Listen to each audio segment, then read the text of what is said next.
You ask what a timeless life would be, and yet you are still asking like a mortal. A mortal imagines immortality as a long road, an endless procession of days, a body that does not weaken, a face that does not age, a mind that observes centuries passing by, much like rain passing over stone. That is not timelessness. That is only survival with no mercy in it. A thing inside time can still count.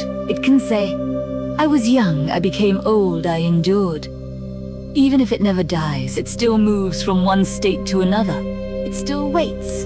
And anything that waits is chained to time. But a life outside time would not wait. It would not wake or heal or remember yesterday or fear tomorrow. Those are functions of sequence. Those are habits of flesh. A timeless being would not pass through moments. It would not step from before into after. It would exist whole.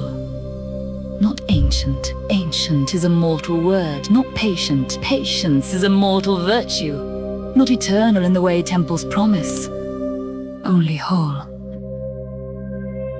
From your side, such a thing would seem impossible.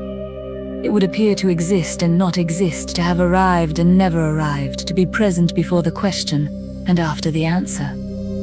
You would call that contradiction because your minds were built to survive movement, not to comprehend completion. But to itself, perhaps there would be no contradiction at all. What you call life and what you call death may be, to such a being, no more separate than the two edges of a blade, distinct to the hand that bleeds on them, one object to the smith who forged them.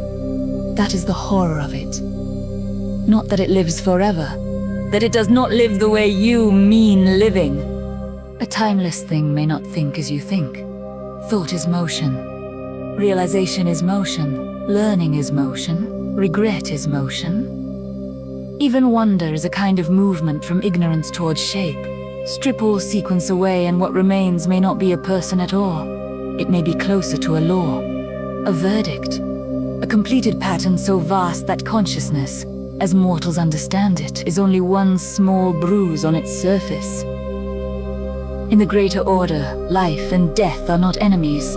They are instruments, lower laws, necessary for worlds, necessary for bodies, necessary for souls that still require passage. But beyond that chamber, the distinction may dissolve. There may be a state in which life is not the opposite of death because both belong to time, and time itself no longer has authority. That is why the timeless cannot be judged by mortal language. You ask whether it lives, whether it dies, whether it begins, whether it ends. But those questions are shackles forged for creatures like you. You do not reach high enough or deep enough.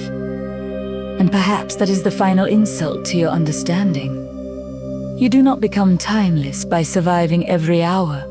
You become timeless by ceasing to belong to hours at all. So, if such a being exists, it is not drifting somewhere beyond a distant star, waiting in the dark like some hidden animal. It is not far away. Distance itself is part of the same wound. It would be adjacent to all things and contained by none of them. To you, it would seem absent. To itself, it would never have been missing. And if one day you stood before it, you would not meet an immortal person. You would meet a finished reality. And the part of you that still thinks in days and heartbeats and names would mistake that completeness for godhood, when in truth it is something even colder. A state in which nothing is lost because nothing passes. A state in which nothing arrives because nothing travels. A state in which all things simply are. And that, perhaps, is why mortals were given time. Not as a prison. As mercy.